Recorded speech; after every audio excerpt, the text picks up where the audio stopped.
Boa tarde, amigos e amigas. É um prazer enorme estar aqui com vocês nessa segunda sexta-feira do ano, neste segundo programa do ano. O primeiro foi com Dom Gregório, que já nos falou como nosso pastor, né? E agora nós estamos aqui começando o novo ano com nova mentalidade, com novos ares, com novas esperanças de um ano melhor. Então, começando esse programa, eu quero começar musicalmente falando, porque o Paulo Gantzel me mandou uma peça, ele no piano, e ele disse assim, antes de me mandar a peça, começando o ano de 2021, vamos colocar 2020 em algum lugar do passado. E foi a peça que ele mandou. Então, vamos começar por aí.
Começando 2020, então, vamos conversar com o atual presidente da Câmara dos Vereadores, vereador Fred Procópio. Novidades mil, inclusive na idade do presidente, que é um moço ainda.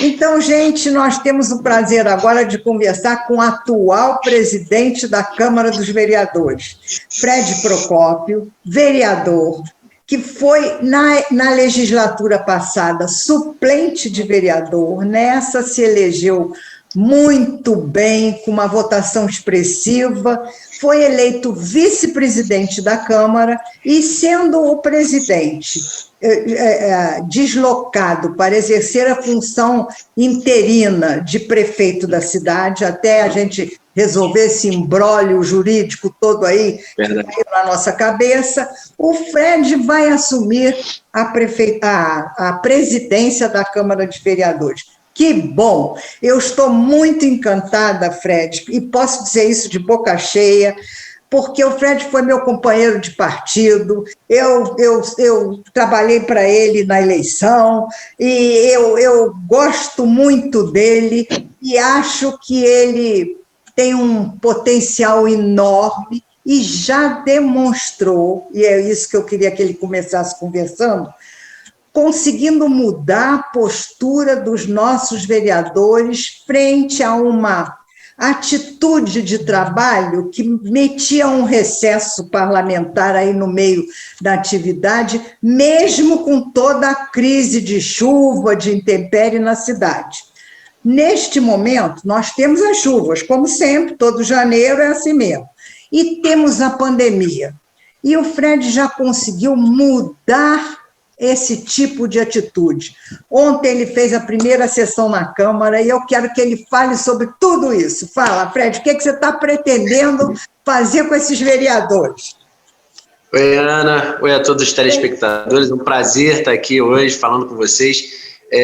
Ana, assim, a Câmara, graças aí à Sociedade Petropolitana, foi 90% renovada, né? A gente, dos 15 vereadores, 12 são vereadores que não tiveram nenhum tipo de contato nem com as legislaturas anteriores, né?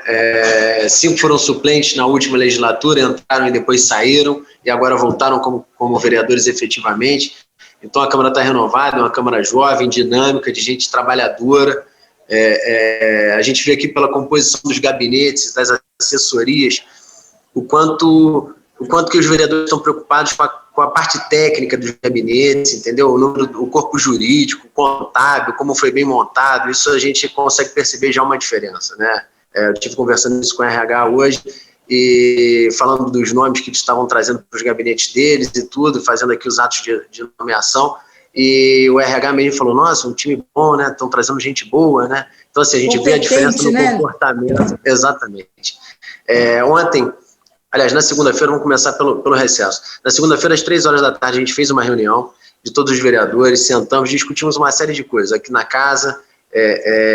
Uma delas foi a questão do próprio Covid, dos protocolos, se a gente ia prorrogar esses protocolos e a flexibilização de horários dos funcionários internos, o trabalho home office para aqueles que são grupo de risco, e a gente decidiu, em conjunto, prorrogar esse regulamento.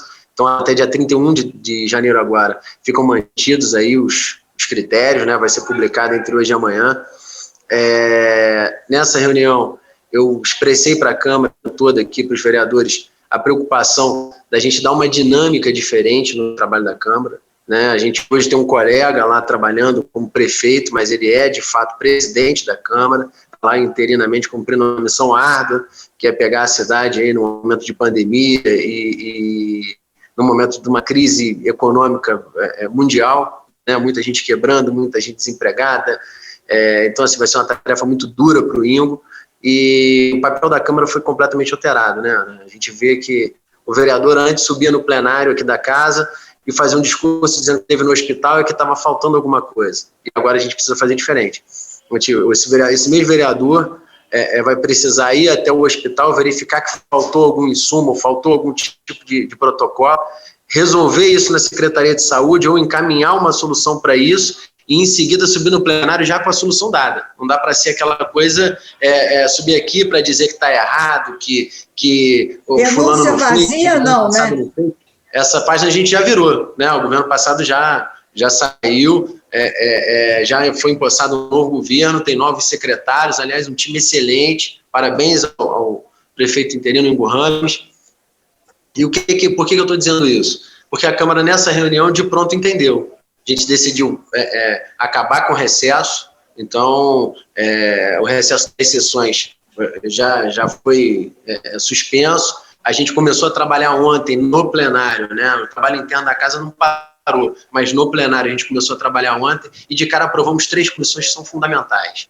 A revisão desse reajuste da Sinal Parque, esse contrato foi prorrogado por 10 anos, aí no apagar das luzes a gente foi surpreendido com essa notícia, e na época a presidente interina lá da CP3, a Iris Palma, assinou isso e prorrogou esse contrato por 10 anos, então a gente criou uma comissão especial para poder acompanhar esse contrato e entender se isso é legal ou não. Então vai haver a convocação das pessoas envolvidas, de documentos, de provas, para poder esclarecer como é que foi o rito processual disso. Então a gente está criando uma comissão especial para rever esse contrato da Sinal Parque.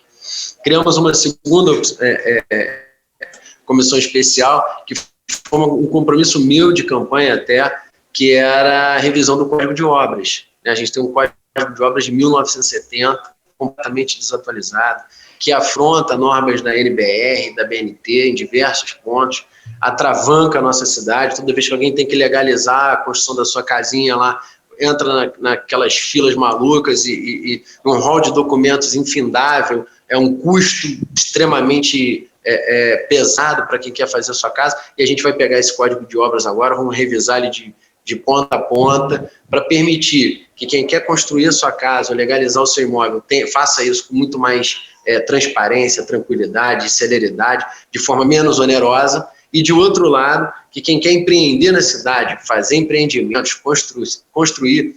A construção civil hoje, cara, é uma das grandes apostas aí do governo para essa retomada econômica, é uma geração de emprego na veia, né? A gente pega uma classe que tem dificuldade de se encaixar no mercado de trabalho, até por uma questão de escolaridade, muitas das vezes, né, que é ali o pedreiro, o ladrilheiro, o peão de obra, né, que a gente chamava, antigamente se referia como peão de obra, que era o cara que agarra no pesado, que é quem faz a construção civil girar, e emprega diretamente. Então, assim, é uma classe uma classe social da nossa cidade que vinha assistida pelo auxílio emergencial, que agora em janeiro parece que a gente não tem uma solução aí do Congresso, nem da Presidência da República com relação a isso, mas é uma classe social que a gente conseguiria imediatamente empregar. Então, esse Código de Obras, essa revisão, eu pedi aos vereadores, né, a gente não compôs a comissão, a gente vai fazer indicação de vereadores que vão compor cada comissão dessa, mas que desse uma atenção especial para que a gente acelerasse esse processo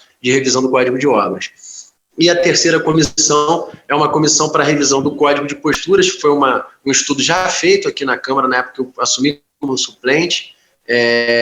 Foi presidido, essa revisão foi presidida na época, eu logo em seguida saí, voltei para a Secretaria de Meio Ambiente, porque o vereador que estava afastado retornou.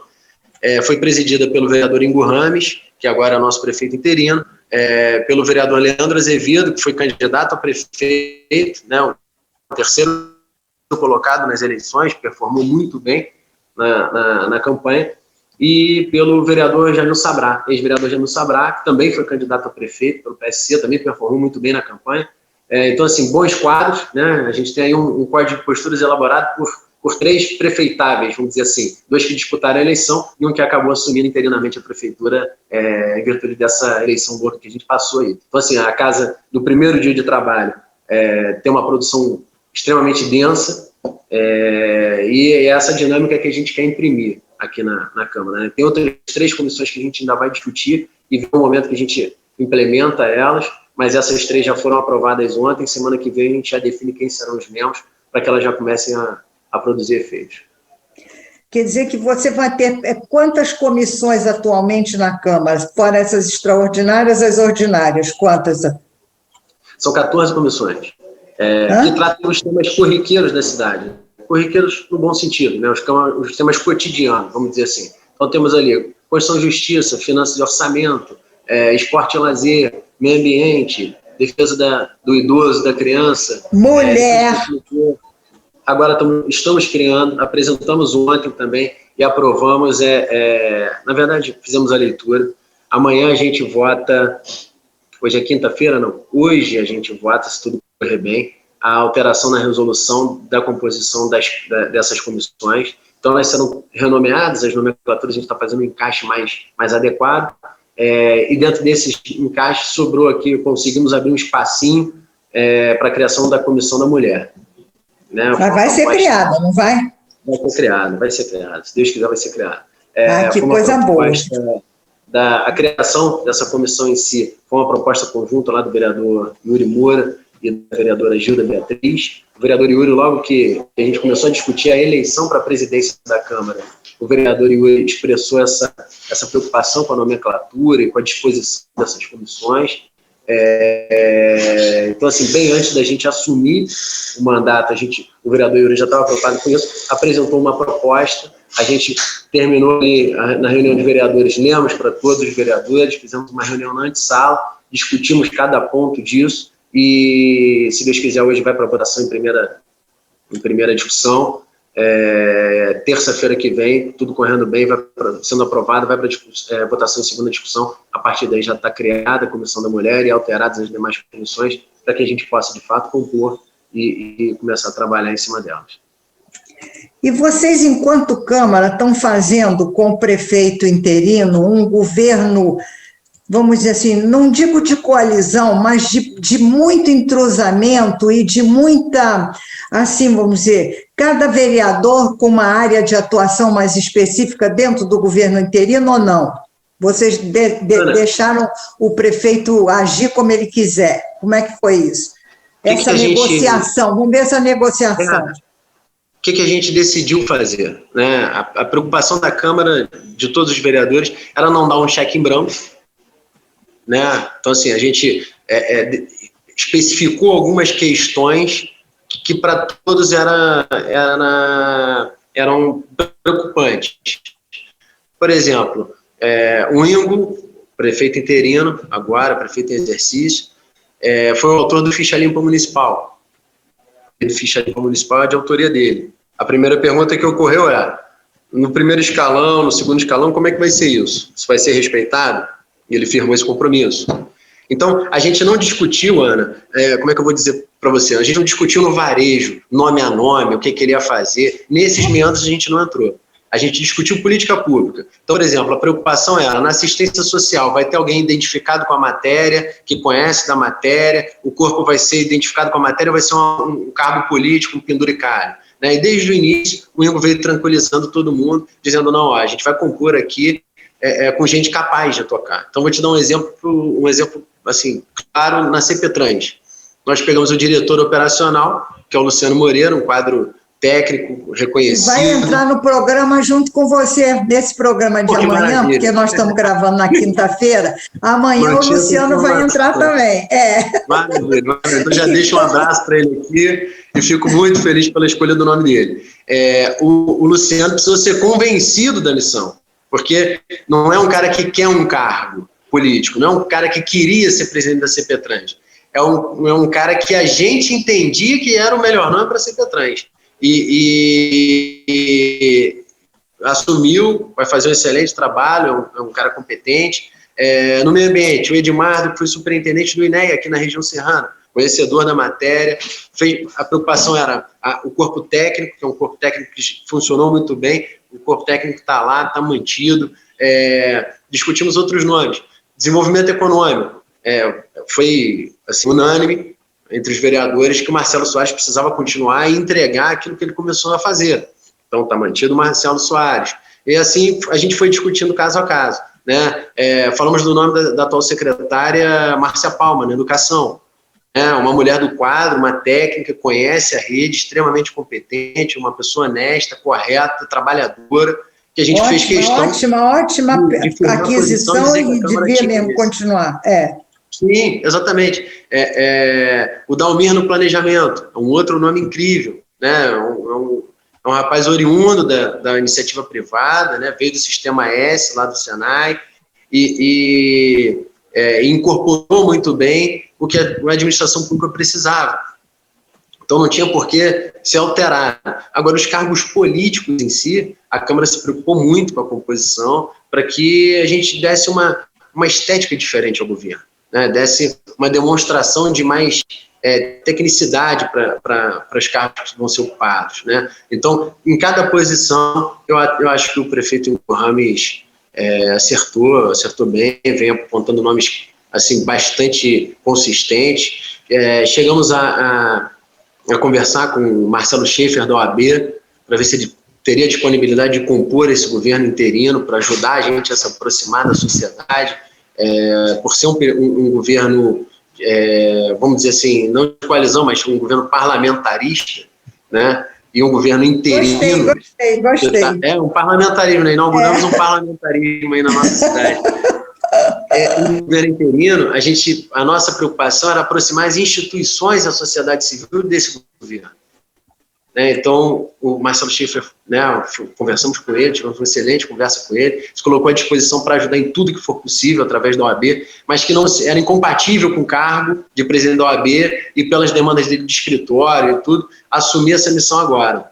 Né, mas se colocou à disposição, disse que vai estar do nosso lado ajudando em tudo. Então, isso é fundamental. Conversamos com o Samir, né, aí foi uma conversa até direta do prefeito Ingo Rames, esse é o motivo presente.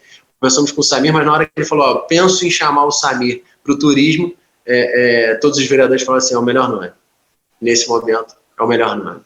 Porque tem uma instituição do lado dele, credenciada, capacitada, para apontar os melhores rumos para a retomada do turismo na nossa cidade. Então, Ana, respondendo diretamente a sua pergunta, a nossa preocupação, desde o início, né, minha e de todos os vereadores aqui na Câmara, foi de ajudar o prefeito Ingo Rames a encontrar o melhor norte para a cidade.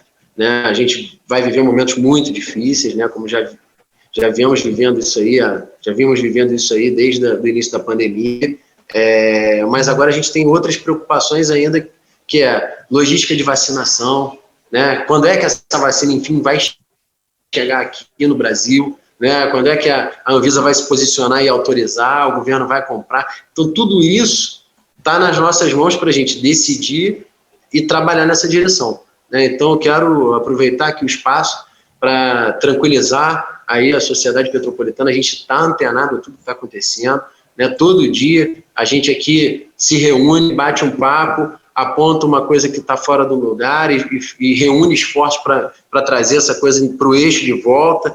Então, a ideia nesse governo que a gente chama de parlamentarista, a Câmara estar próxima do governo, deixar de ser aquela Câmara de quem a guarda fica elogiando e quem é a oposição criticando. Não, a gente vai arregaçar a manga, sair daqui do parlamento, ir para a rua, ir para os hospitais, ir para os postos de saúde, para as creches, para as escolas, e ver o que está faltando, ir até as secretarias, ver o que está precisando de ajuda para resolver aquele problema e trazer esse problema para cá, já para o plenário da Câmara, com alguma indicação de solução, né? Então, a Câmara vai ter um papel muito mais propositivo, muito mais propositivo e proativo, né? Proativo. Do que foi nas últimas. Porque eu acho que esse é o papel do vereador, é fiscalizar, mas também ajudar a administração. Naturalmente, imagina num governo de exceção como esse que a gente está tendo, né?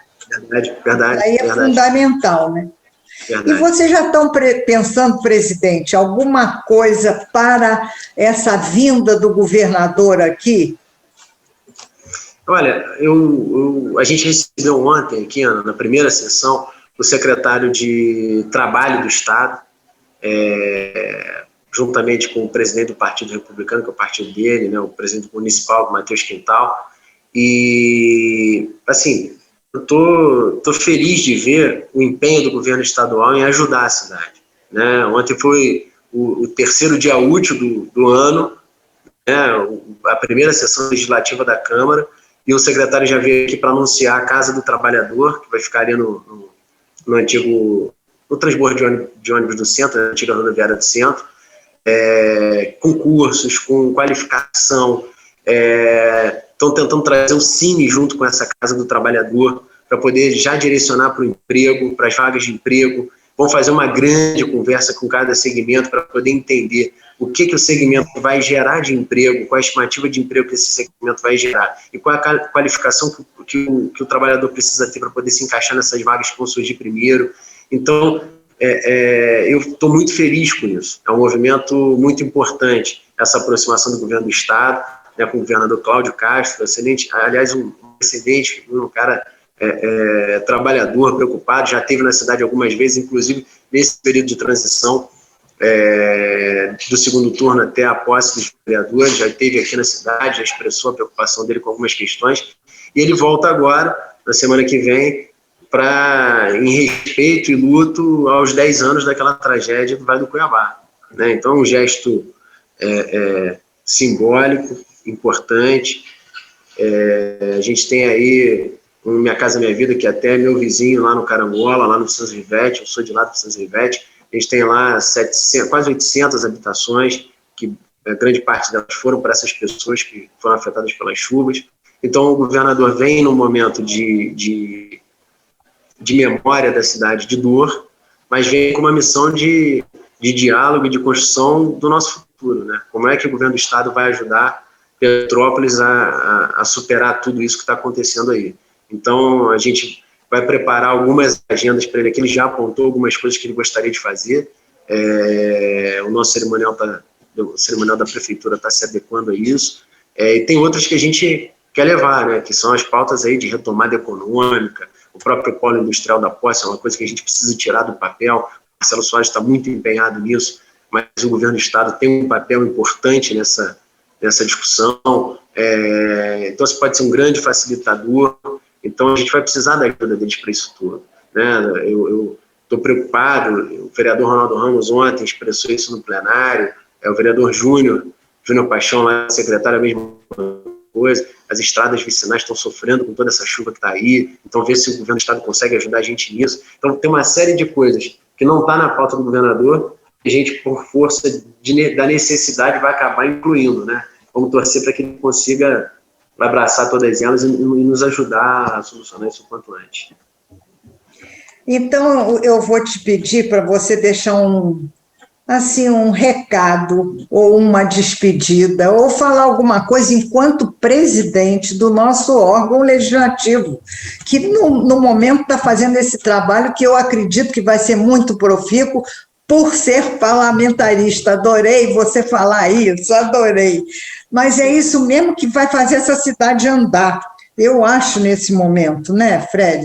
Então, eu gostaria que você desse esse recado a todos esses que estão nos ouvindo e nos vendo e nos dissesse, assim, um pouquinho da tua esperança de trabalhar com esses seus pares de partidos divergentes e diferenciados, com posições antagônicas, muitas vezes ideológicas, mas que podem provar que a política é a arma do consenso dentro da conversação, né? Da negociação. E que quando as pessoas têm boa intenção, isso é possível de ser feito e ser conquistado, não é? Sem essa picuinha, essa fofoquinha, esse negócio de ficar um falando mal do outro, mas agir em consenso e em conjunto. E eu estou dando já de parabéns a você por estar conseguindo esse clima dentro dessa casa, que é uma novidade. É uma boa novidade para esse 2021.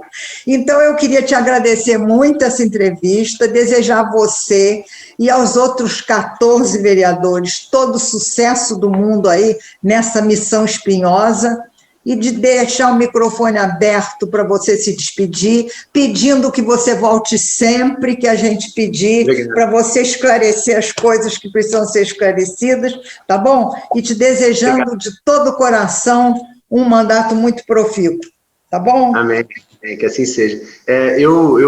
Nessa reunião de segunda-feira, a vereadora Gilda, que está começando agora o terceiro mandato, ainda falou assim, eu estou muito animado. Quando acabou a reunião, ela falou, estou muito animado.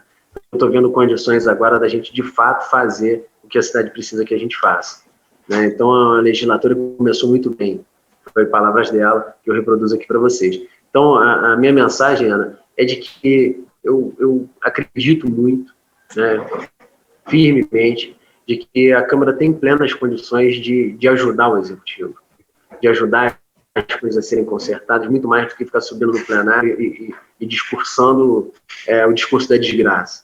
Né? Chega disso, ninguém aguenta mais esse tipo de coisa.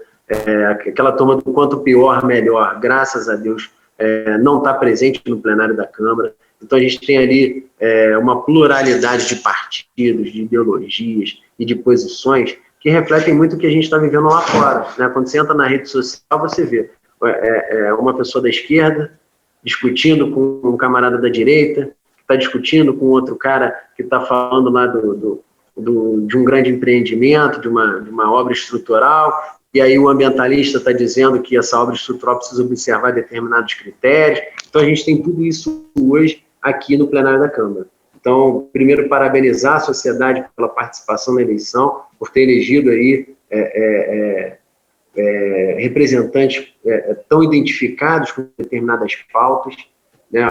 Acho que isso ficou claro para a gente. E dizer que, assim, por mais que haja qualquer tipo de bate-boca aqui no plenário de cunho ideológico, o que nos norteia graças a Deus, uma boa gestão, a transparência, a preocupação com a cidade. Né? Então, a Câmara, eu pretendo, né, junto com os demais vereadores, isso tem sido dito muito por todos eles, a gente precisa virar a página de todas as desgraças, de todas as tristezas que a Câmara promoveu aí nos últimos anos. Né? A cidade não pode se envergonhar dos políticos dela, e a nossa ideia é trazer essa nova imagem, essa nova cara, essa nova dinâmica para a política da cidade. Então, eu nada, assim, nenhuma condenação pessoal a tudo que aconteceu lá atrás, mas eu acho que o cidadão petropolitano espera alguma coisa diferente, expressou isso na urna, e a gente está aqui imbuído nessa causa. Olha, muito obrigada, meu jovem presidente da Câmara. né? Um presidente jovem, sem vícios da velha política. A política não é velha nem nova, as pessoas é que têm posturas antigas e viciadas ou novas. E graças a Deus eu estou vendo que essa Câmara está arejada de boa vontade de agir de maneira diferente, não é? Proativa, honesta, capaz e conjuntamente em benefício da cidade de Petrópolis. Parabéns para vocês. Fred, obrigado, sucesso absoluto. Tá? Sucesso absoluto. Obrigado pelo carinho e pela oportunidade da gente demonstrar um pouco do que a gente vem fazendo aqui, né? Tem muito mais coisa acontecendo, mas eu vou programar para a gente falando aos pouquinhos, para a gente ter assunto toda semana. Isso é que eu quero, que de vez em quando você venha aqui dar uma satisfação para a gente, tá? Muito obrigada, um beijo. Beijo, tchau. E agora vamos ouvir o Luciano Moreira, que é o presidente atual da CPTrans. Temos que falar de transporte, de companhia de estacionamento, etc. Vamos falar com ele. Então, eu estou tendo o prazer aqui de conversar com o Luciano Moreira, que é diretor-presidente da CPTrans, nesse novo governo, e nesse governo transitório que nós vamos ter, né? Então, Luciano, é um prazer ter você de volta aqui com a gente nesse programa, para você nos dizer o que você pretende fazer na CPTrans nesse momento de pandemia aumentando, de dificuldade sanitária na cidade e com os transportes urbanos cada vez mais lotados. Isso é um desafio para você. Mas como você leva todos os desafios muito a sério, e depois a gente vai falar, inclusive, do plano diretor que você conseguiu fazer no governo passado, eu queria que você me falasse seus planos para agora e como é que você está vendo essa situação. É um prazer ter você aqui, Luciano, e desejar a você todo sucesso. Poxa, obrigado pelo carinho, Ana, obrigado pela oportunidade de estar aqui com você de novo. É sempre uma satisfação enorme.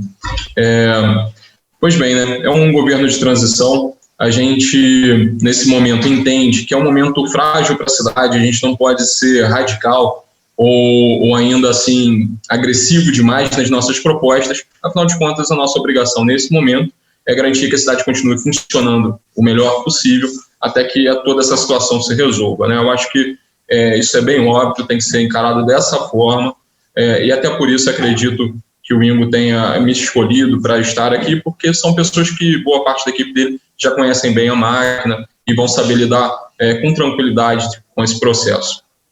Bom, existem muitos desafios, né, como você mesmo falou, Ana. Os maiores certamente são a parte do transporte público durante esse período de pandemia. A gente, então, tem essa segunda onda de pandemia, num processo que está judicializado, onde as pessoas tendem a andar menos de ônibus, e ao andar menos de ônibus, os ônibus começam a andar mais cheios, porque é necessário equilibrar o sistema, oferecer os ônibus na mesma proporção da necessidade da população. Isso é um desafio enorme, não é mesmo? A gente entende que passar por essa etapa agora sem algum tipo de agressividade vai ser quase impossível, ainda que seja um governo de transição. A gente vai, então, se empenhar para tentar resolver essas questões, aumentando frota, que seja, aumentando o espaçamento, fazendo novos processos de higienização e sanitização e tudo mais que seja necessário para garantir que a gente tenha aí o máximo de segurança no transporte. Mas, Luciano, você acha que, por exemplo, dentro dos ônibus, que tem uma lotação impossível de se dosar, né? Uns têm mais gente, outros têm menos gente, dependendo do horário, do fluxo de pessoas andando na cidade, da necessidade do mercado de trabalho. Quais são as medidas profiláticas que você acha que poderia se tomar dentro de um transporte coletivo? Por exemplo, abrir a janela, dizer essa poltrona não senta, essa senta. O que pode se fazer? Bom, existe um conjunto de medidas que são altamente indicadas não só por nós, obviamente, mas seguindo a orientação da vigilância sanitária. A primeira delas é garantir um local higienizado com frequência. Então, ele tem que, de fato, passar por um tratamento de sanitização diferente do habitual. Ele vai passar por esse processo várias vezes por dia no interior do veículo, utilizando produtos como o quaternário de amônio, é um produto específico para combate ao Covid-19.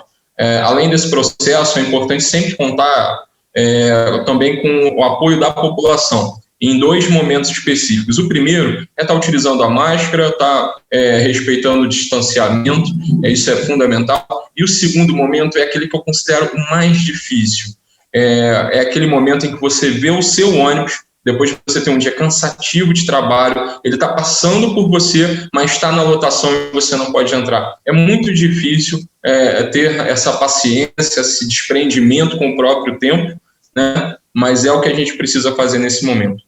E quem é que vai fazer essa vigilância? Por exemplo, você não pode entrar, é o motorista, quem é que faz dentro do ônibus fica aí, espera o outro, que agora aqui está lotado. Quem faz? De acordo com a norma vigente, o motorista ele não pode, em momento algum, superar a lotação do veículo. Isso é uma posição ingrata para o motorista, mas sempre foi assim. Isso não é diferente no momento de pandemia do que é o normal. Ele não pode andar com um veículo superlotado. Na medida em que a lotação foi reduzida, a responsabilidade do motorista continua sendo a mesma. Ele não pode admitir mais pessoas no veículo do que aquelas que estão determinadas pela norma. Não é fácil. Compete a ele dizer que não pode entrar. Compete ao motorista. Ele não pode nem parar, na realidade, ele não pode parar no ponto. Isso não é só no ônibus, não, é em qualquer veículo, né? Seu carro de passeio provavelmente tem 5 lugares.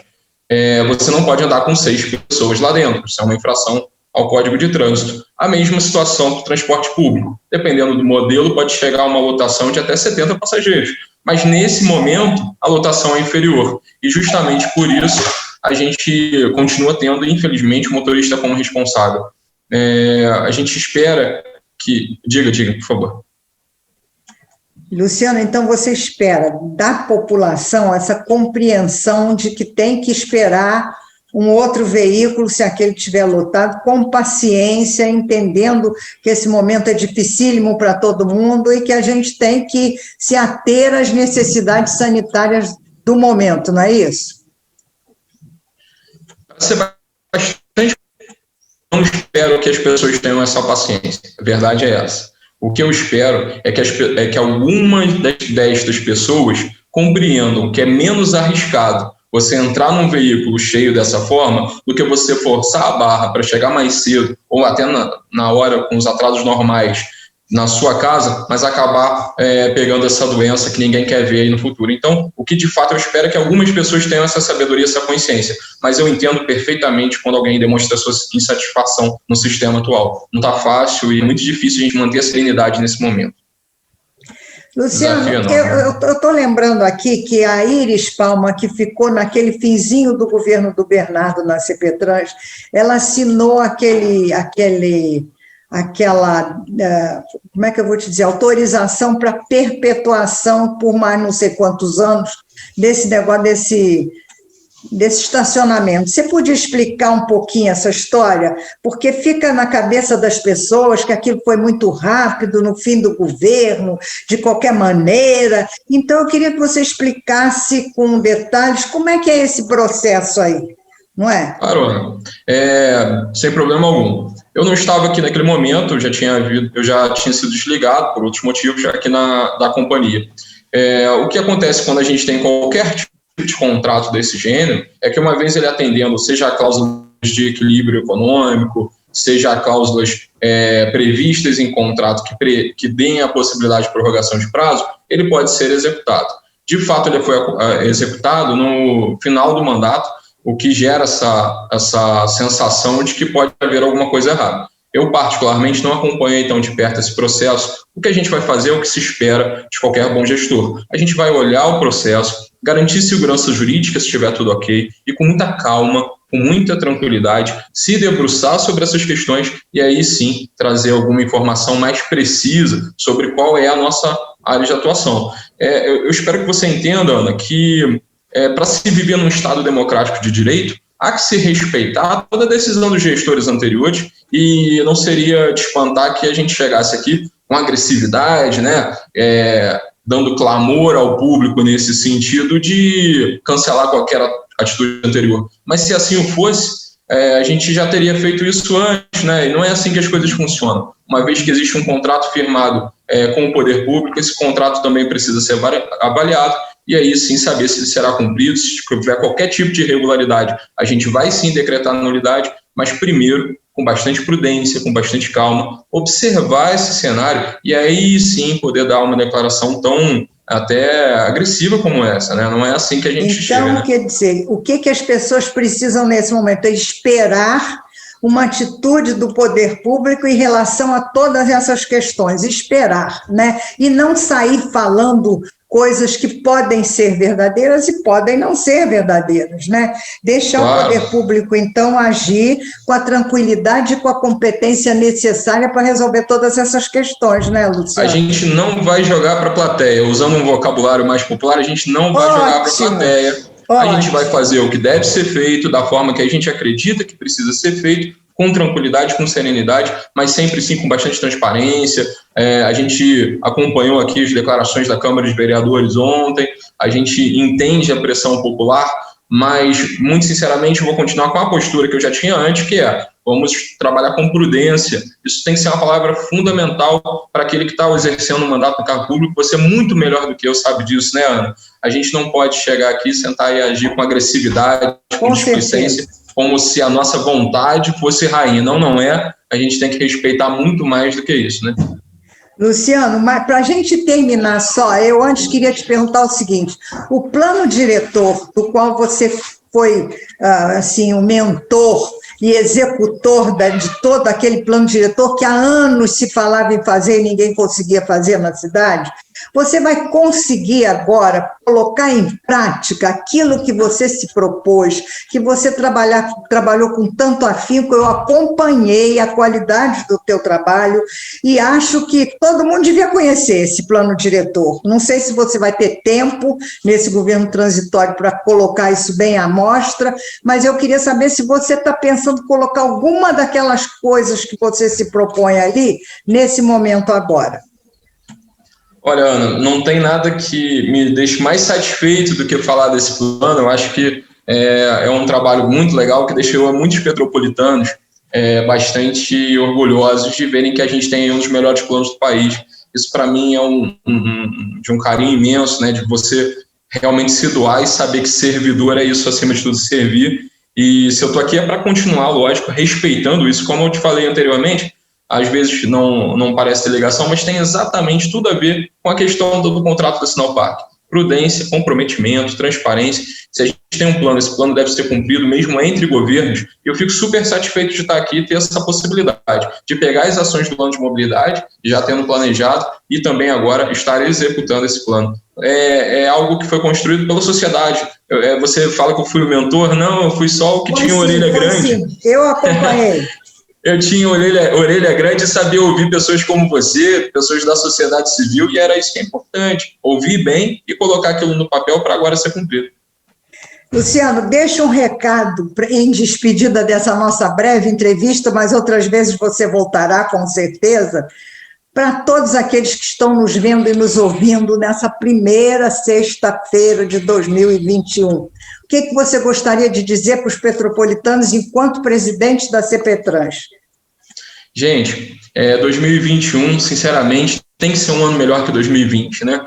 Os problemas do ano passado, que eles fiquem lá e que esse ano seja um ano de paz, um ano de tranquilidade, um ano em que a gente exerça a nossa sabedoria entre tantas áreas na vida, também na área do trânsito. Dirijam com segurança, se beber não dirija, usa o cinto, tudo isso é sempre muito importante. E se você tem uma moto e está mexendo no escapamento dela, eu espero que você nos encontre aí nas próximas operações que a gente vai estar montando e que, infelizmente, eu tenha a tristeza de cumprir com a minha atribuição de remover o seu veículo das ruas. Esse problema é quase um problema de saúde pública já, e muito me entristeceria não conseguir ter nenhum tipo de atitude em relação a ele.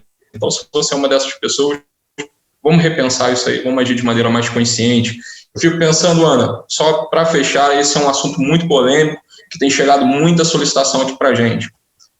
Petrópolis tem muitos idosos, Petrópolis tem crianças, por exemplo, com espectro autista, E você que é motociclista, preste atenção nisso, quando você anda e faz aquele barulho, cara, você pode estar induzindo um surto numa criança que pode estar se machucando por causa de você. Pô, talvez você nem tenha consciência disso. Então, passe a ter, cara, porque a partir do momento que você sabe, você não pode perder o conhecimento. Então, agora que você já sabe disso, repensa a tua atitude, por favor. Não é o que a gente quer. Tem tanto problema importante na cidade, e aí a primeira coisa que a gente tem que fazer quando a gente senta aqui na cadeira é virar babá de marmanjo que está botando cano de descarga numa moto totalmente equivocado. Pelo amor de Deus, vamos tentar atuar nesse problema aí junto com todos os outros para tentar reduzir isso também. Tá, joia? Muito bem lembrado, Luciano, muito bem lembrado. Espero que todos estejam ouvindo isso e levem em consideração esse apelo e esse aviso, né, do Luciano enquanto presidente, que nos representa no trânsito. Então, muito bem lembrado, Luciano, muito obrigada. Espero que você volte em breve para a gente continuar falando de outras coisas da CPTrans. Tá bom? Sempre muito obrigada, um grande abraço, sucesso para você, hein? Com todos esses desafios. Tá? Tchau. A Defesa Civil está entregue novamente ao Tenente-Coronel Gil Campens, que é uma pessoa muito capaz e já foi nosso comandante aqui do batalhão. Então, nós vamos conversar com ele sobre todas essas dificuldades da Petrópolis em frente às chuvas e às intempéries. Vamos começar a conversar com o comandante Gil Campers, que já foi nosso comandante do Corpo de Bombeiros e que agora na Defesa Civil traz toda essa bagagem de conhecimento, inclusive da realidade petropolitana, essa geologia tão difícil e tão diferente que a gente tem aqui, tão sujeita a intempéries e desbarrancamento. Então, o coronel trouxe toda essa bagagem dele para a Defesa Civil nesse governo intermitente, vamos dizer assim, nesse governo interino. Hã? Interino. Transitório. E vamos ver o que o coronel tem a nos dizer sobre essa realidade que ele encontrou no solo e na equipe dele para resolver os nossos problemas. Então, coronel, é um prazer ter o senhor aqui. Um prazer, Ana, um prazer. Boa tarde a todos. Então, a Defesa Civil ela vem buscando uma preparação. Desde que assumi a Defesa Civil, a gente entrou numa reestruturação técnica, então a gente já contratou uma equipe que já está trabalhando de meteorologista, de geotécnico, já tinha um geólogo aqui, então a gente começou a fazer um trabalho de mudança dos protocolos de acionamento de sirene, então a gente já mudou os estágios de alerta, mudou agora os estágios de acionamento, né? Então a gente já voltou a avisar, fazer o aviso de chuva forte, mobilização e desmobilização, e a equipe geotécnica está concentrada agora em estudos para a gente alterar os índices de acionamento de sirene. E aí a ideia é que cada comunidade tenha o seu índice específico para que a gente consiga melhorar o atendimento à população para que ela se sinta mais segura nos momentos de chuva forte. O senhor está esperando esse ano um índice pluviométrico maior ou menor do que nos outros anos? Então, esses períodos de chuva muito forte, eles são cíclicos, né? Então, a gente já está um bom tempo sem ter um verão com chuvas muito intensas, sem zonas de convergência duradouras. Então, assim, a gente vai se preparar, a gente já iniciou esse processo de preparação para que a Defesa Civil possa atender todas as ocorrências, né? Então, uma outra parte da equipe que eu contratei é uma equipe de técnicos, além dos técnicos, uma equipe operacional para que a gente possa auxiliar aos demais órgãos durante as ocorrências de grande magnitude. Então, a Defesa Civil hoje conta com o seu corpo técnico, a gente fez uma pequena reestruturação nesse corpo técnico, uma equipe operacional que ela está bem reforçada, e uma equipe agora de monitoramento e a parte técnica para que dê o suporte às demais ações. Então, o senhor acha que essa chuva, para nós, que somos assim, moradores da cidade, o que é melhor? Essa chuvinha que a gente chama de chuva criadeira, que é assim, aquela chuvinha que é leve, mas é consistente e constante, ou um trovão, uma tempestade momentânea que começa e acaba logo? O que faz mais dano? Então, depende muito da condição, né? Os estudos de solo, eles fazem uma correlação de chuva acumulada e de chuva horária. Então, o protocolo de Sirenes, ele é justamente isso. Quanto maior o seu acumulado, menor a chuva horária necessária para escorregar o solo, porque a gente já tem mapeados as características de solo, né? E aí qual é a condição de escorregamento de cada um desse solo. E a partir daí você faz essa correlação, dando uma correlação entre chuva horária e chuva acumulada. Então, depende, se você tiver um grande período sem chuva e você tiver uma pancada forte, essa pancada pode não ser o suficiente para iniciar um escorregamento. Porém, se você tiver um acumulado muito grande nos últimos dias, 200, 300, 400 milímetros em 24, 48 horas, o solo ele já fica por si só instável. E, às vezes não precisa nem mais de chuva para escorregar, né? Então, o protocolo de Sirenes ele leva em consideração uma série de elementos, a alcalinidade do solo, velocidade de percolação, quantidade de argila, são vários índices que, associados nesse protocolo, montam quais são as características de escorregamento de cada um dos solos. E, baseado nisso, a Defesa Civil, preventivamente, com uma margem de segurança, aciona as sirenes para que as pessoas saiam de casa e se desloquem para o ponto de apoio e segurança, evitando, assim, que as casas venham a desabar e essas pessoas venham a se tornar vítimas.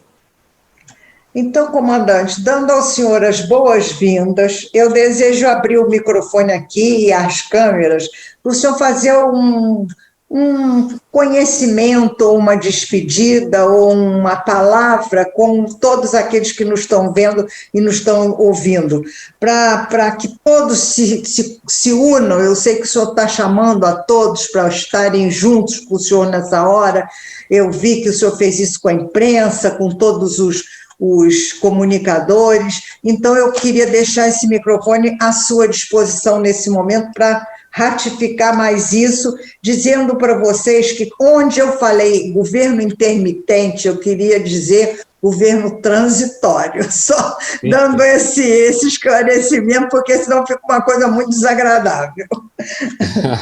Ana, eu queria muito agradecer o seu espaço, e realmente esse é um processo que eu venho chamando a Defesa Civil e a imprensa e a sociedade para ajudar a Defesa Civil nesse processo, né? Então, é muito comum as pessoas, de um modo geral, apontarem o dedo e verificarem uma crítica, e muitas vezes não participar do processo. Então, a gente tem que entender que a Defesa Civil ela conta com a ajuda de todos. A imprensa tem um papel fundamental nisso, e a gente vem percebendo aí nos últimos dias como a imprensa vem participando, divulgando os alertas, né?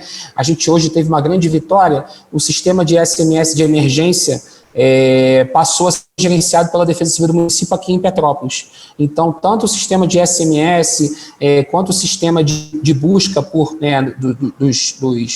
dos mecanismos de busca, além das TVs por assinatura, receberão o SMS de emergência. Então, você vai estar vendo sua televisão em casa e vai entrar uma mensagem de alerta numa situação de emergência.